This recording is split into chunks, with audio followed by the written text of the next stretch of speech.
मैं अक्षय कारिया आज आप लोगों को लेके आया हूँ कुछ अच्छे क्वेश्चन करंट अफेयर के हैं। ये 2022 के लिए जो भी एग्जाम होंगे उन सभी के लिए ये महत्वपूर्ण रहने वाले हैं। पहला आज का क्वेश्चन है कानून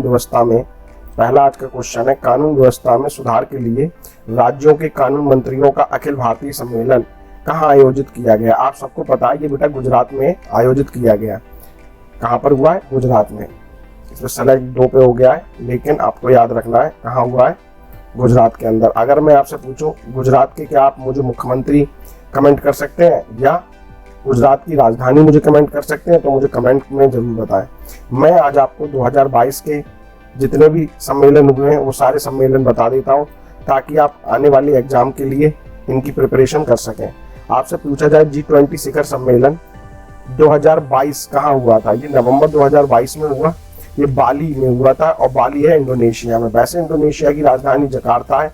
जो इंडोनेशिया अपनी राजधानी जकार्ता को खत्म करके पूर्व कालीमंतन पर ले जाना चाह रहा है। पूर्व कालीमंतन एक उनका द्वीप है, वहां पर ट्रांसफर करेगा। SCO शिखर सम्मेलन कहां पर हुआ 2022 का? उज्बेकिस्तान में। उज्बेकिस्तान की राजधानी है बेटा ताशकंद, और ताशकंद में ही हमारे दूसरे प्रधानमंत्री थे लाल बहादुर शास्त्री, उनकी मृत्यु हुई थी। SCO की फुल फॉर्म होती है संघाई कॉर्पोरेशन ऑर्गेनाइजेशन। SCO का जो हेडक्वार्टर है वो बेटा बीजिंग में है, ना कि संघाई में। इतना आपको याद रखना है। ब्रिक्स शिखर सम्मेलन ये बेटा 14वां शिखर सम्मेलन था, चीन में आयोजित हुआ, जबकि 13वां हुआ था हमारे भारत में जुलाई 2022 में। 5वां बिम्स्टेक सम्मेलन श्रीलंका में आयोजित हुआ, और श्रीलंका की राजधानी है श्री जयवर्धनपुरे कुट्टे। ये मार्च 2022 में आयोजित हुआ था। हम बात करें G7 शिखर सम्मेलन की, तो ये जर्मनी में हुआ था। जर्मनी की राजधानी है बर्लिन, और ये जून 2022 में आयोजित हुआ था। दूसरा लोकतांत्रिक सम्मेलन, ये बहुत इंपॉर्टेंट है बच्चा, आपसे पूछा भी जा सकता है। ये अमेरिका में आयोजित हुआ। इसमें जो बाइडेन ने अध्यक्षता की थी। जो बाइडेन आप लोग जानते हो अमेरिका के 46वें नंबर के राष्ट्रपति हैं। सबसे उम्रदराज राष्ट्रपति का भी खिताब जो बाइडेन को ही प्राप्त है। दिसंबर 2021 में ये मीटिंग हुई थी। अमेरिका की राजधानी अगर आपको पता हो कमेंट जरूर करें। अमेरिका की राजधानी कौन सी नदी के किनारे है ये भी बताएं। पहला 2U2 शिखर सम्मेलन, फर्स्ट 2U2 शिखर सम्मेलन भारत, इजराइल, अमेरिका और UAE के बीच में हुआ। ये जुलाई 2022 में हुआ था। COP27 मिस्र में हुआ नवंबर 2022 में। मिस्र की राजधानी काहिरा है, और काहिरा नील नदी के किनारे बसा हुआ है। 8वां युवा सांसदों का सम्मेलन मिस्र में आयोजित हुआ जून 2022 में। नाटो शिखर सम्मेलन मैड्रिड स्पेन में हुआ जो जुलाई 2022 में। स्पेन की राजधानी मैड्रिड। और देख लीजिए कुछ और शिखर सम्मेलन है। SEM एशिया यूरोप मीटिंग जो हुई वो कंबोडिया में हुई नवंबर 2021 के अंदर। 5वां हिंद महासागर सम्मेलन अबू धाबी UAE में हुआ, दिसंबर 2021 के अंदर हुआ था। ये COP15 मरुस्थलीकरण के लिए अब्दीजान कोटे डी आइवर में हुआ मई 2022 के अंदर। 34वां एपेक सम्मेलन थाईलैंड में हुआ 2022 में। थाईलैंड की राजधानी अगर आपको पता है तो कमेंट करें, मुद्रा भी कमेंट करें। वन ओशन शिखर सम्मेलन ये बेस्ट फ्रांस में हुआ फरवरी 2020 में। फ्रांस की राजधानी पेरिस है, और पेरिस सी नदी के किनारे है। 12वां WTO मंत्री स्तरीय सम्मेलन जिनेवा स्विट्जरलैंड में हुआ जून 2022 में। 13th WTO मंत्री स्तरीय सम्मेलन, WTO मतलब World Trade Organization, Abu Dhabi में हुआ UAE में, संयुक्त अरब अमीरात में, फरवरी 2024 में। 6ठा IBSA शिखर सम्मेलन, IBSA मतलब भारत, ब्राजील और साउथ अफ्रीका, ये भारत में हुआ 2021 के अंदर। पहली बार दिल्ली से बाहर NTCA की बैठक हुई अरुणाचल प्रदेश के अंदर 2022 में। अरुणाचल प्रदेश की राजधानी आप लोग मुझे कमेंट करके जरूर बताएं। भारतीय विज्ञान सम्मेलन पुणे में हुआ जनवरी 2022 में। 18th विश्व सांस्कृतिक सम्मेलन कैनबेरा ऑस्ट्रेलिया में हुआ जनवरी 2022 में। ऑस्ट्रेलिया की राजधानी है कैनबेरा। दूसरा हमारा आज का प्रश्न है 5वां दक्षिण एशियाई भूवैज्ञानिक सम्मेलन कहाँ हुआ बेटा? ये जयपुर में हुआ। जयपुर राजस्थान में है। जयपुर को पिंक सिटी ऑफ इंडिया कहते हैं। मैं अक्षय कारिया बहुत अच्छे प्रश्न 2022 के करंट अफेयर के आपसे डिस्कशन कर रहा हूं। हमारा आज का नेक्स्ट प्रश्न है, क्वेश्चन नंबर 3 है। नवीनतम वर्ल्ड वाइल्ड लाइफ फंड की रिपोर्ट के अनुसार 1970 के बाद वन्य जीव आबादी में कितने प्रतिशत की गिरावट आई है? तो ये बेटा 69% की गिरावट आई है। मैं आपको इसका एक्सप्लेनेशन दे देता हूँ। World wide fund for nature की नवीनतम लिविंग प्लैनेट रिपोर्ट, आपको ये याद रखना है, WWF की लिविंग प्लैनेट रिपोर्ट आई है। पिछले 50 वर्षों में दुनिया भर के स्तनधारी पक्षियों, उभयचरों, सरीसृपों और मछलियों की वन्य जीव आबादी में 69% की गिरावट आई है। सबसे ज्यादा गिरावट 94% लैटिन अमेरिका और कैरिबियाई क्षेत्रों में दर्ज की गई है। रिपोर्ट में इस बात पर भी जोर दिया गया कि जैव विविधता की हानि और जलवायु संकट आपस में जुड़े हुए हैं। अफ्रीका ने 1970 से 2018 तक अपनी वन्य जीव आबादी में 66% और एशियाई प्रशांत क्षेत्रों में 55% की गिरावट दर्ज की है। आज का हमारा next question number 4, United nation counter terror panel की मेजबानी कौन सा देश करेगा? तो बेटा भारत करेगा। भारत की राजधानी नई दिल्ली है। और नई दिल्ली किस नदी के किनारे बसा हुआ है, ये आपको मुझे कमेंट करके बताना है। आज का हमारा नेक्स्ट क्वेश्चन है question number 5, global hunger index आया 2022 में, भारत में कौन सा स्थान रहा? आपसे पूछा जा सकता है। 107वां स्थान था। मैं आपको ऐसे ही इंडेक्स में 2022 के जो भी इंडेक्स रहे हैं बढ़िया, उन सबको बताने का प्रयास करूंगा। सबसे पहले नंबर पर ग्लोबल हंगर इंडेक्स, अभी बात कर रहे थे 107 नंबर पे इंडिया की रैंक थी, जबकि टॉप पर बेलारूस सहित 17 देश रहे हैं। बेल्ट हंगर हिलेफ और कंसर्न वर्ल्ड वाइड ये एक संस्था है, इसके द्वारा ये ग्लोबल हंगर इंडेक्स को जारी किया जाता है। नेक्स्ट देख लीजिए, हैंडले पासपोर्ट इंडेक्स 2022 में 83 नंबर पर भारत रहा है। जापान और सिंगापुर ने टॉप किया है। इसको हैंडले और पार्टनर्स नामक संस्था द्वारा जारी किया जाता है। ग्लोबल इनोवेशन इंडेक्स 40वां स्थान रहा भारत का, 14 नंबर, और स्विट्जरलैंड इसमें टॉप किया। विश्व बौद्धिक संपदा संगठन द्वारा इसको जारी किया जाता है। विश्व इंटेलेक्चुअल प्रॉपर्टी का ऑर्गेनाइजेशन जिनेवा स्विट्जरलैंड में है। ग्लोबल पेंशन इंडेक्स 2021 40वां स्थान रहा, 14 नंबर पर भारत रहा है, और टॉप पर आइसलैंड रहा है। मर्सर CFA इंस्टीट्यूट द्वारा इसको जारी किया जाता है। अगर आपको पता है आइसलैंड की राजधानी क्या है, आपको बताना है, और विश्व की उत्तरतम राजधानी क्या है, ये दोनों प्रश्नों के आंसर मुझको आपको देने हैं। खाद्य सुरक्षा सूचकांक 2021 71 नंबर पर भारत रहा, और आयरलैंड इसने टॉप किया है। इकोनॉमिक इंपैक्ट के द्वारा इसको जारी किया जाता है। नेक्स्ट हमारा आज का सूचकांक है वैश्विक शांति सूचकांक, 135वें नंबर पर भारत रहा है। टॉप भी इसमें आइसलैंड ने किया है। आर्थिक और शांति संगठन द्वारा इसको जारी किया जाता है।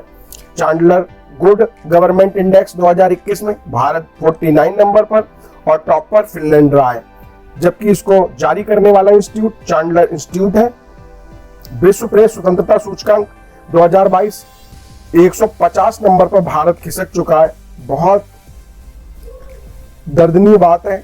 टॉप इसमें नॉर्वे ने किया है। रिपोर्टर्स विदाउट बॉर्डर इसको जारी करता है। लोकतंत्र सूचकांक 2021 में भारत 46 नंबर पर है। टॉप नॉर्वे ने किया है। नॉर्वे की राजधानी ऑस्लो है। इकोनॉमिक इंटेलिजेंस यूनिट द्वारा इसको प्रकाशित किया जाता है। नेक्स्ट देख लीजिए, भ्रष्टाचार और धारणा सूचकांक 85 नंबर पर भारत है। न्यूजीलैंड, फिनलैंड और डेनमार्क ने इसको इसमें टॉप किया है। ट्रांसपेरेंसी इंटरनेशनल इसको जारी करता है। न्यूजीलैंड की राजधानी वेलिंगटन है। फिनलैंड की राजधानी कोपेनहेगन है। फिनलैंड की राजधानी हेलसिंकी है, और डेनमार्क की राजधानी कोपेनहेगन है। संयुक्त राष्ट्र मानव विकास सूचकांक 2021 में 132 में भारत का स्थान रहा। बहुत इंपॉर्टेंट है, आप लोग देख लेना। ये आपको आने वाले SSC GD और SSC CGL में ये प्रश्न आपको दिखेगा किसी न किसी जो शिफ्ट में होंगे पेपर, उस शिफ्ट में दिखेगा ये। स्विट्जरलैंड इसने टॉप किया है। संयुक्त राष्ट्र विकास कार्यक्रम द्वारा इसको लॉन्च किया जाता है। विश्व खुशहाली रिपोर्ट में 136वां स्थान है। टॉप इसमें फिनलैंड ने किया है। नेक्स्ट देख लीजिए, आर्थिक स्वतंत्रता सूचकांक 2021 121 नंबर पर भारत है, और सिंगापुर ने टॉप किया है। फाउंडेशन हेरिटेज द्वारा इसको लॉन्च किया जाता है। वैश्विक लैंगिक अंतर सूचकांक जेंडर गैप इंडेक्स 135वां स्थान है। आइसलैंड ने टॉप किया है। वर्ल्ड इकोनॉमिक फोरम द्वारा इसको जारी किया जाता है। नेक्स्ट देख लीजिए, वैश्विक जलवायु जोखिम सूचकांक 2021 7वें नंबर पर भारत है, और मोन्जाविक टॉप पर है। जर्मन बाच इसको लॉन्च करता है। वैश्विक जलवायु परिवर्तन प्रदर्शन सूचकांक 2021 10वें नंबर पर भारत।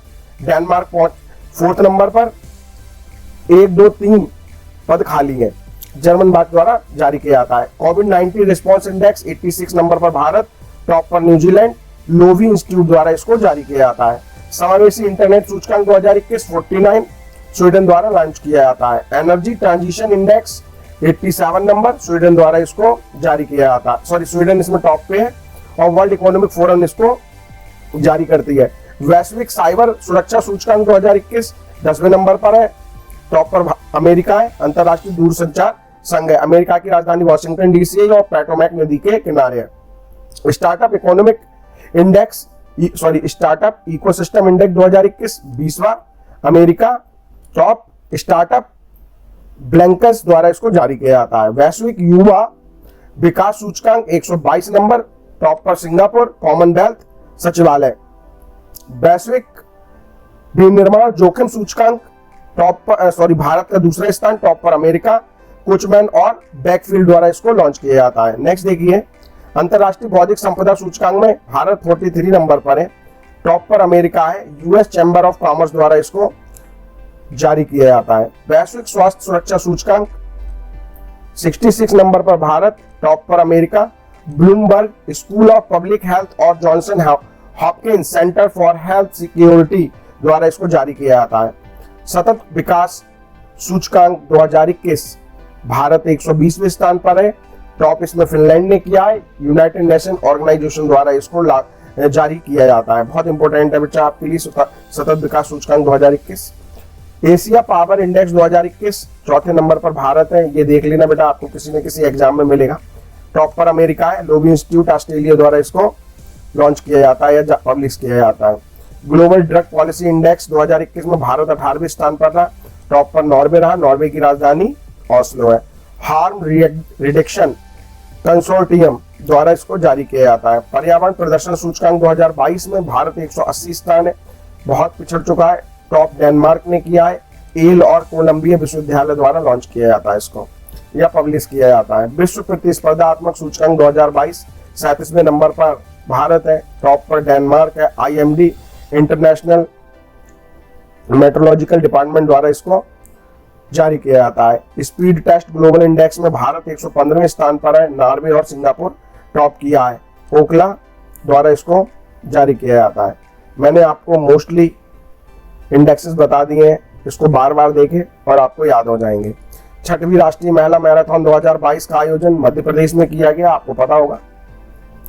ये देखिए, राष्ट्रपति द्रौपदी मुर्मू ने किस IIT में सुपर कंप्यूटर सुविधा का उद्घाटन किया? तो बेटा IIT गुवाहाटी में किया। ये कहाँ है? आप लोग कमेंट करके मुझे बताएं। वर्ल्ड ग्रीन सिटी अवार्ड 2022 का खिताब कौन सा शहर जीता है? हैदराबाद जीता है। देखो बेटा, याद करने के लिए ऐसे याद किया करो। वर्ल्ड ग्रीन सिटी है तो ग्रीन हरा होता है और हैदरा में हरा आ रहा है। हैदरा हरा, तो वर्ल्ड ग्रीन सिटी में हैदराबाद। हैदराबाद कहाँ है आप लोग मुझे बताना। ये तेलंगाना की राजधानी है बेटा। आदर्श सुइका को किस देश में भारत का राजदूत नियुक्त किया गया? बहुत अच्छा प्रश्न है। कुवैत में। कुवैत की राजधानी कुवैत सिटी है। नई इलेक्ट्रॉनिक वाहन नीति को किस राज्य के मंत्रिमंडल ने मंजूरी दी है? उत्तर प्रदेश। बहुत इंपॉर्टेंट प्रश्न है बेटा आपके लिए। उत्तर प्रदेश सरकार ने नई इलेक्ट्रॉनिक वाहन नीति को मंजूरी दे दी है। उत्तर प्रदेश की राजधानी लखनऊ है। लखनऊ गोमती नदी के किनारे। मुख्यमंत्री आदित्य योगीनाथ है और राज्यपाल आनंदीबेन पटेल है। नवीनतम पब्लिक अफेयर इंडेक्स 2022 में कौन सा राज्य शीर्ष पर रहा है? तो बेटा हरियाणा। आप लोगों को अगर कमेंट में मुझे कमेंट करें हरियाणा के मुख्यमंत्री, गवर्नर और कैपिटल। अंतर्राष्ट्रीय ई कचरा दिवस कब मनाया जाता है? तो अंतर्राष्ट्रीय ई कचरा दिवस 14 अक्टूबर को मनाया जाता है। अब्दुल लतीफ राशिद को किस देश का नया राष्ट्रपति चुना गया है? तो बेटा इराक का राष्ट्रपति चुना गया। इराक की राजधानी बगदाद होती है। कोल इंडिया किस राज्य में 1190 मेगावाट की सौर ऊर्जा परियोजना स्थापित करने जा रही है? तो बेटा राजस्थान में करने जा रही है। राजस्थान की राजधानी अभी बताया था, आप लोग कमेंट करके बताएं। और पिंक सिटी किसे कहते हैं ये भी बताएं। किस राज्य में मेघा कयाक महोत्सव 2022 की शुरुआत हुई? तो बेटा मेघा लिखा हुआ है तो आप लोग पहचान लेंगे, मेघा से मेघालय। हर वर्ष विश्व छात्र दिवस कब मनाया जाता है? 15 अक्टूबर को मनाया जाता है। प्रधानमंत्री किसान सम्मेलन 2022 का उद्घाटन कहाँ किया गया? उद्घाटन किया गया नई दिल्ली में। 9वीं विश्व आयुर्वेद कांग्रेस और आरोग्य एक्सपो की मेजबानी कौन कर रहा है बेटा? तो ये कर रहा है गोवा। गोवा की राजधानी पणजी और पणजी मांडवी नदी के किनारे। प्रमोद सावंत इसके मुख्यमंत्री हैं और इसके राज्यपाल PS श्रीधरन पिल्लई हैं। डिफेंस एक्सपो का 12वां संस्करण बहुत इंपॉर्टेंट है बेटा, गांधीनगर में किया गया। गांधीनगर गुजरात में स्थित है। गुजरात की राजधानी है गांधीनगर। 17वां प्रवासी भारतीय दिवस 2023 कहाँ आयोजित किया गया है? इंदौर में आयोजित किया गया है। अगस्त 2022 में देश का औद्योगिक उत्पादन कितने प्रतिशत घट गया? 0.8% घट गया है। वर्ल्ड यूनिवर्सिटी रैंकिंग 2023 में कौन सा संस्थान शीर्ष पर रहा है? IISc बेंगलुरु शीर्ष पर रहा है। केंद्र सरकार ने भारत के पहले सस्पेंशन ब्रिज को मंजूरी दे दी। किस नदी पर है बेटा? ये कृष्णा नदी पर स्थित है, और कृष्णा नदी दक्षिण में स्थित है। आप लोग बता सकते हैं दक्षिण की गंगा किसे कहते हैं? कमेंट करें। किस देश के आर्थिक संकट के बीच करीब 500 डॉक्टरों ने यहां से पलायन किया है? तो श्रीलंका। श्रीलंका की राजधानी श्री जयवर्धनेपुरे कोटे है। महेंद्र राजपक्षे इसके राष्ट्रपति हैं। गुजरात में आयोजित गुजरात गरबा यात्रा का शुभारंभ किसने किया? JP Nadda. JP Nadda BJP के अध्यक्ष हैं। पार्थ सत्यपति को किस देश में भारत का राजदूत नियुक्त किया गया है? तो बोस्निया और हर्जेगोविना में किया गया है। बोस्निया और हर्जेगोविना। मां भारती के सपूत वेबसाइट को किसने लॉन्च किया? राजनाथ सिंह ने लॉन्च किया। ये हमारे देश के रक्षा मंत्री हैं। हाल ही में रॉबी कोलिंटन का निधन हो गया। ये कौन थे बेटा? ये अभिनेता थे। किस राज्य के मुख्यमंत्री ने सार्वभौमिक स्वास्थ्य बीमा योजना का शुभारंभ किया? नागालैंड ने। नागालैंड की राजधानी कोहिमा है। नेपोलियो यहाँ के प्रधान मुख्यमंत्री हैं। RN रवि यहाँ के राज्यपाल हैं। प्रधानमंत्री मोदी ने हाल ही में कहाँ के भारतीय प्रौद्योगिकी संस्थान का उद्घाटन किया? ऊना। ऊना बेटा हरियाणा में पड़ता है। सॉरी, हरियाणा हिमाचल प्रदेश में। सॉरी, ऊना कहाँ पड़ता है? हिमाचल प्रदेश में। जयराम ठाकुर साहब वाला राज्य। बेटा हमारा समझ में आ रहा हो आपको? 2022 के मैं मोस्टली आपको प्रश्न बता रहा हूँ, आने वाले एग्जाम में ये मिलेंगे। अगर आप चाहते हैं ये PDF मैं आपको दूं तो मुझे कमेंट करें, मैं आपको ये PDF कमेंट में प्रोवाइड करा दूंगा इसका लिंक। उसके लिए आपको मेरे चैनल को लाइक और सब्सक्राइब भी भैया करना पड़ेगा, बहुत मेहनत लगती है एक वीडियो को बनाने में। हिंदी में मेडिकल और इंजीनियरिंग की शिक्षा देने वाला पहला राज्य कौन सा बन गया?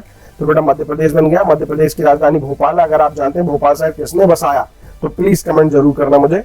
भारतीय सेना ने अग्निवीर सैलरी पैकेज के लिए कितने बैंकों के साथ समझौता किया है? 11 बैंकों के साथ समझौता किया है। देश की पहली किस स्वदेशी परमाणु पनडुब्बी का सफल परीक्षण किया गया? INS अरिहंत का किया गया है।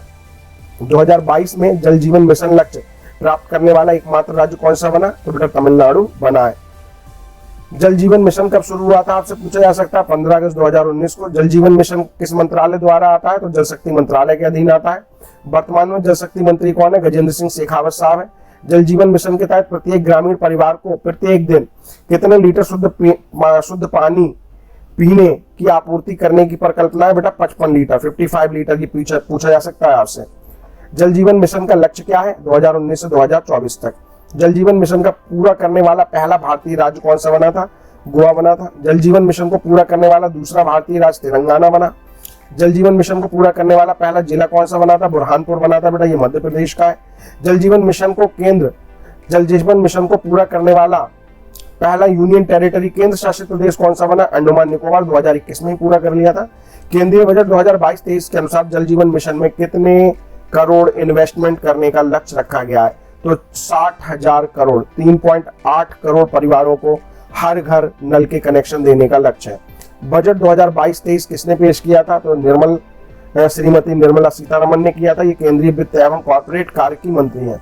कुछ ऑपरेशन मैं बता देता हूं जो 2021-22 में महत्वपूर्ण रहेंगे आपके लिए। यहाँ से भी एक प्रश्न मिल सकता है। ऑपरेशन देवी शक्ति किसने शुरू किया? तो विदेश मंत्रालय ने शुरू किया।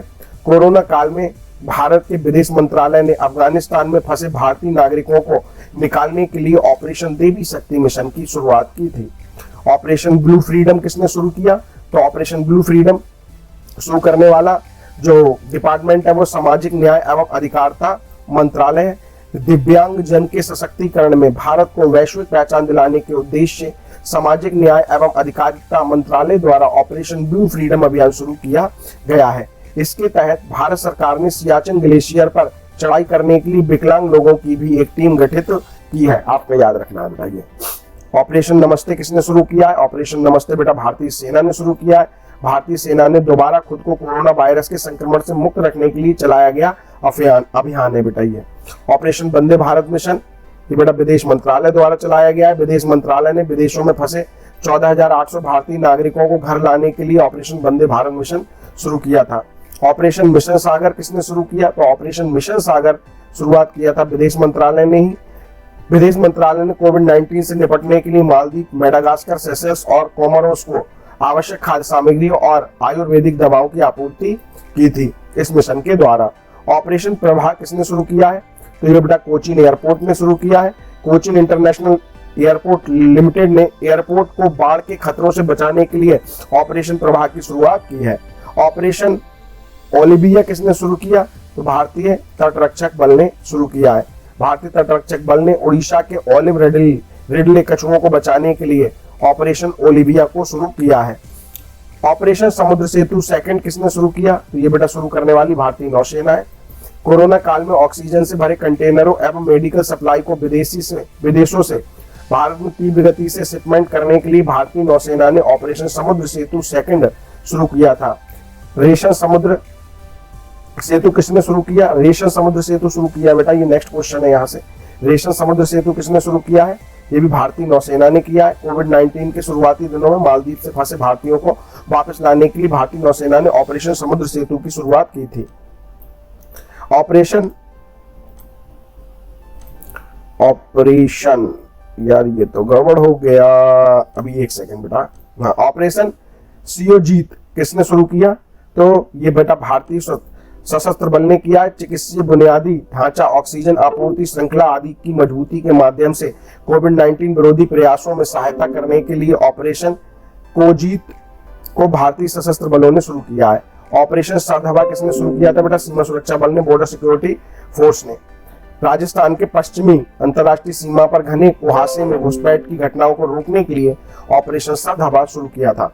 बजट 2022 से आपको प्रश्न आ सकते हैं एसएससी जीडी में, और जो भी एग्जाम अभी होने वाले हैं 2022-23 में, बहुत ही इंपॉर्टेंट है बेटा। 2022 की मैं आपको पूरी लेके आया हूँ सीरीज। आप लोग प्लीज मेरे चैनल को सब्सक्राइब जरूर कर लें। ऐसे ही वीडियो के लिए मुझे कमेंट करते रहें। बहुत मेहनत लगती है, लेकिन फिर भी आप लोग समझे मेरी मेहनत को। किसने लोकसभा में वित्त वर्ष 2022-23 के लिए चौथे बार बजट पेश किया है? तो ये बेटा किया है निर्मला सीतारमण ने। 2022-23 के लिए बजट पेश किया, उन्होंने चौथी बार केंद्रीय बजट पेश किया है, जबकि नरेंद्र मोदी सरकार का 10वां बजट है। और इस बार का बजट भी कागज रहित है, पेपरलेस बजट है ये बेटा। अब देखिए लोकसभा के अध्यक्ष कौन है? अभी बताया था 17वें लोकसभा के अध्यक्ष हैं ओम बिरला साहब। 1 फरवरी 2022 को वित्त मंत्री निर्मला सीतारमण वर्ष 2022-23 के लिए आम बजट को सुबह कितने बजे पेश किया था? तो आप सब लोग जानते हैं 11 बजे ये पेश किया गया था। नरेंद्र मोदी कार्यालय का कार्यकाल में कौन सा बजट है? 10वां बजट है, अभी बताया था आपको। बजट 2022-23 के तहत स्किल डेवलपमेंट के कौन से पोर्टल का लॉन्च किया गया? तो आप सबको पता है बजट 2022-23 के तहत स्किल डेवलपमेंट के लिए डिजिटल देश ई पोर्टल लॉन्च किया गया है। डिजिटल देश ई पोर्टल। पीएम ई विद्या के 1 क्लास 1 टीवी चैनल का कार्यक्रम को 12वें से कितने टीवी चैनलों तक बढ़ाया गया है? तो ये बच्चा 12 से 200 टीवी चैनलों तक बढ़ा दिया गया है। 1 क्लास 1 टीवी चैनल ये सभी राज्यों को कक्षा 1 से 12 तक क्षेत्रीय भाषाओं में सप्लीमेंट शिक्षा प्रदान करने में सक्षम बनाएगा। आरबीआई की डिजिटल करेंसी का नाम क्या है, जिसको नए वित्तीय वर्ष में शुरुआत में ही लॉन्च कर दिया जाएगा? इसका नाम रखा गया है, बहुत ही महत्वपूर्ण प्रश्न है बेटा ये, डिजिटल रुपी। क्या नाम है? Digital rupee. यह भारत की डिजिटल मुद्रा है। देश के 75 जिलों में कितने बैंकिंग यूनिट स्थापित किए जाएंगे? तो 75 जिलों में 75 बैंकिंग यूनिट स्थापित किए जाएंगे, ताकि लोग अधिक से अधिक डिजिटल भुगतान कर सकें। पोस्ट ऑफिस और बैंक के आपस में जोड़ा जाएगा, आपस में पैसों का लेन देन होगा। पोस्ट ऑफिस में भी अब ऑनलाइन ट्रांसफर हो सकेगा। वर्चुअल डिजिटल या क्रिप्टो असेट्स में निवेश पर कितना प्रतिशत का टैक्स लगेगा? तो आप सब लोग जानते हैं इसको 30% कर दिया गया 30% कर दिया गया। जीएसटी लागू होने से अब तक का सबसे बड़ा कलेक्शन क्या रहा? इस वर्ष जनवरी महीने में जीएसटी कलेक्शन का नया रिकॉर्ड बना। पिछले महीने 1,40,986 करोड़ रुपए जीएसटी से जुटाए गए, जो जीएसटी लागू होने से अब तक का सबसे बड़ा कलेक्शन माना गया है। इस वर्ष के बजट में वित्तीय घाटे का लक्ष्य कितना प्रतिशत रखा गया है? आप सबको पता है 6.4% रखा गया है। कोऑपरेटिव सोसाइटी के लिए 18% की टैक्स दर को घटाकर कितना प्रतिशत कर दिया गया है? तो ये बेटा 18% की टैक्स दर को घटाकर 15% करने का ऐलान, और सरचार्ज को 12% से घटाकर 7% करने का प्रस्ताव रखा गया है। साथ ही इनकम बेस में इनकम बेस को भी 1 करोड़ की जगह 10 करोड़ किए जाने की घोषणा की गई है। आजादी के कितने साल पूरे होने पर वर्ष 2047 में देश की आबादी शहरों में निवास करेगी? तो आजादी के 100 साल पूरे होने पर वर्ष 2047 में देश की आबादी शहरों में निवास करेगी। इसके लिए जरूरी क्षमता विस्तार में राज्यों को मदद की जाएगी। शहरों में सार्वजनिक परिवहन के इस्तेमाल पर जोर दिया जाएगा। जीरो फॉसिल शून्य जीवाश्म ईंधन वाले विशेष जोन बनाए जाएंगे। शहरी इलाकों की जगह की कमी के मद्देनजर योजनाएं बनेंगी। रक्षा क्षेत्र के बजट में कितने प्रतिशत हिस्सा रिसर्च पर खर्च होगा? तो ये आप लोग देख लें बेटा, रक्षा क्षेत्र के बजट पर 25% हिस्सा रिसर्च पर खर्च किया जाएगा। रिसर्च पर आपातकालीन क्रेडिट लाइन गारंटी योजना को कब बढ़ाया जाएगा, कब तक के लिए बढ़ाया जाएगा? आपातकालीन क्रेडिट लाइन गारंटी योजना को मार्च 2023 तक बढ़ाया जाएगा। गारंटी कवर को 50,000 करोड़ रुपए से बढ़ाकर कुल 5 लाख करोड़ किया जाएगा। नागरिकों की सुविधा बढ़ाने के लिए 2022-23 में कौन सा पासपोर्ट जारी किया जाएगा? तो इसका नाम होगा बेटा, नागरिकों की सुविधा बढ़ाए जाने के लिए 2022-23 में ई पासपोर्ट जारी किया जाएगा। लोगों को पासपोर्ट की समस्या से जूझना पड़ता रहता है, इस प्रक्रिया को आसान करने के लिए सरकार ने बड़ी पहल की है। गंगा नदी के किनारे 5 किलोमीटर चौड़े गलियारे में किसान की जमीन पर पूरे देश में किस तरीके की खेती को बढ़ावा दिया जाएगा? तो गंगा नदी के किनारे 5 किलोमीटर चौड़े गलियारे में किसानों की जमीन पर फोकस के साथ पूरे देश में रासायनिक मुक्त प्राकृतिक खेती को बढ़ावा दिया जाएगा। हाल ही में जारी केंद्रीय बजट अमृत काल के कितने वर्षों का ब्लूप्रिंट है?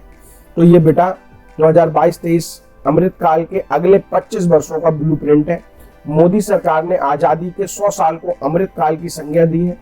1947 में मिली आजादी के सभी 75 वर्ष हो गए हैं। अभी 75 वर्ष हो गए हैं, सभी नहीं अभी, और 100 वर्ष पूरे होने में 75 वर्ष बाकी हैं और 25 वर्ष बाकी हैं। हर घर नल से कितने करोड़ घरों को जोड़ा जाएगा? 5.5 करोड़ घरों को जोड़ा जाएगा। हर घर नल जल योजना के लिए 60,000 करोड़ रुपए आवंटित किए गए हैं, पहले भी डिस्कशन कर चुके हैं इस पर। किस क्षेत्र में कब और कौन सी फसल बोई जाएगी, इसका आकलन करने के लिए इसके इस्तेमाल को बढ़ावा दिया जा रहा है। किस क्षेत्र में कब कौन सी फसल बोई जाएगी, इसका इस्तेमाल आकलन करने के लिए किसान ड्रोन का इस्तेमाल को बढ़ावा दिया जाएगा। लैंड रिकॉर्ड के डिजिटलाइजेशन की योजना पर जोर दिया जाएगा। किसानों को गेहूं और धान की खरीद के लिए कितने लाख करोड़ रुपए की एमएसपी दी जाएगी? तो बेटा किसानों की गेहूं और धान की खरीद के लिए 2.37 लाख करोड़ की एमएसपी दी जाएगी। नेक्स्ट हमारा क्वेश्चन है आज का, पीएम गति शक्ति के कितने इंजन निर्धारित किए गए हैं?